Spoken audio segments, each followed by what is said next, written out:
Halo guys, kembali lagi di bagian kelima, Crypto Money Psychology. Apa yang akan kita bahas di sini? Kita akan membahas bias kognitif yang saya bilang paling populer, paling sering teman-teman temukan dan alami. Saya juga mengalaminya, ya, kita semua mengalaminya. Tapi ini sangat sering dialami oleh para pemula, yaitu adalah bias overconfidence atau overconfidence bias. Ya, mau nggak mau memang kita harus ungkapkan ya. Bias ini sangat sering terjadi di kalian para pemula ya. Biasanya baru kenal market beberapa bulan, baru involve di sini ya dalam waktu kurang dari 1 tahun, tapi kalian selalu ya memiliki ya bias kepercayaan diri yang terlalu tinggi atau overconfident ini. Nah, di sini diungkapkan ya dari Schwab's Asset Management, di sini kita bisa baca ya.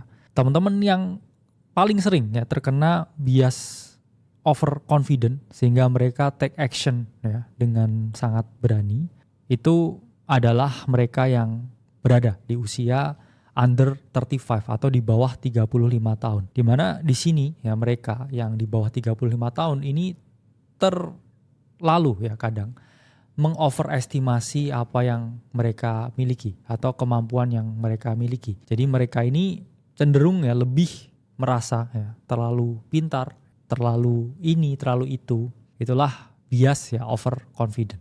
Kenapa sih bias ini sering ya dialami oleh para pemula ya? Teman-teman harus paham. Biasanya ya mereka itu masuk ketika market lagi enak atau mereka masuk tepat right ya before bull run. Sehingga apa yang terjadi ya, mereka ini berada di fase yang mana semuanya ini sangat mudah. Sehingga mereka meng-underestimate ya potensi kerugian, potensi downfall, potensi downset, potensi koreksi, potensi retracement yang mungkin terjadi, sehingga mereka itu terlalu percaya diri. Dan kita bisa lihat ya, kadang yang merasa terlalu percaya diri ya karena series of winning ya, series of luck ya, itu pada akhirnya ya akan dihumble oleh market atau market will humble them. Market akan membuat ya mereka ini merasa lebih ya dihumble supaya mereka ini tidak merasa memiliki kepercayaan diri yang terlalu tinggi.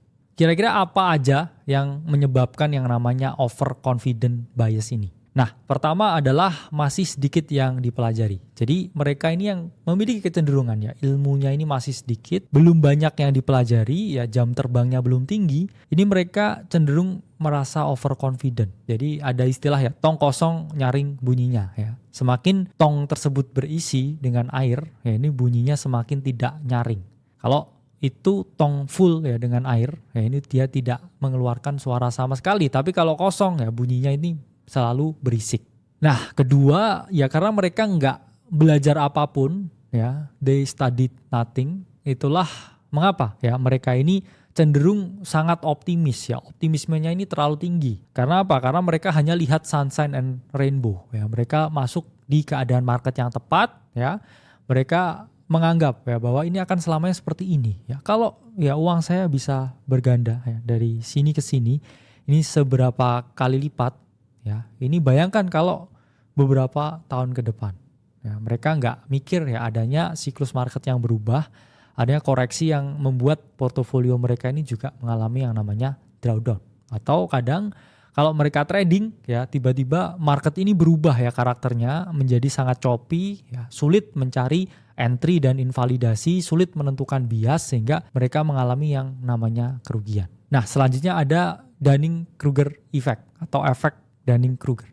Apa ini maksudnya? Jadi mereka yang pertama ya memiliki knowledge yang paling sedikit, ya ini merasa paling confident, overconfidentnya ini di all time high.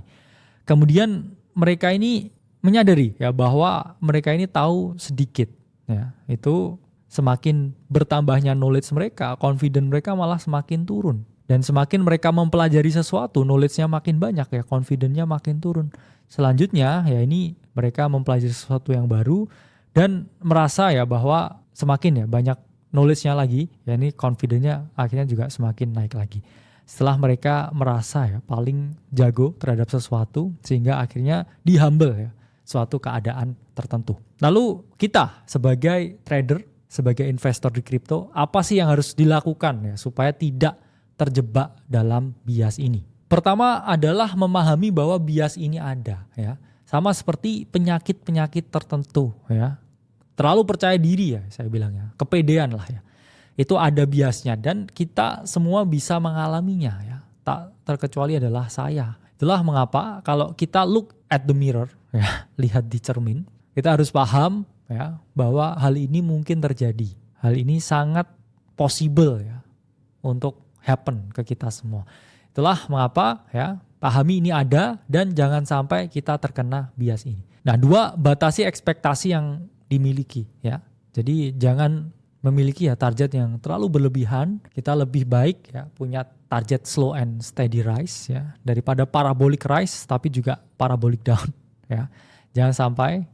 Jadi kita harus memanage ekspektasi kita karena satu-satunya yang bisa membuat kita kecewa ya itu adalah ekspektasi kita yang terlalu berlebihan. Dan ketiga ya, jangan hanya lihat potensi keuntungan. What if portofolio saya bisa naik puluhan kali lipat, ratusan kali lipat. Dan juga dilihat ya, what if ketika saya kehilangan setengah uang yang saya miliki, apakah saya akan tenang atau saya akan tidak tenang. Itu harus teman-teman pahami ya ketika teman-teman involved di market cryptocurrency. Jadi itu adalah overconfident bias dan cara melawan overconfident bias. Sampai berjumpa di modul selanjutnya.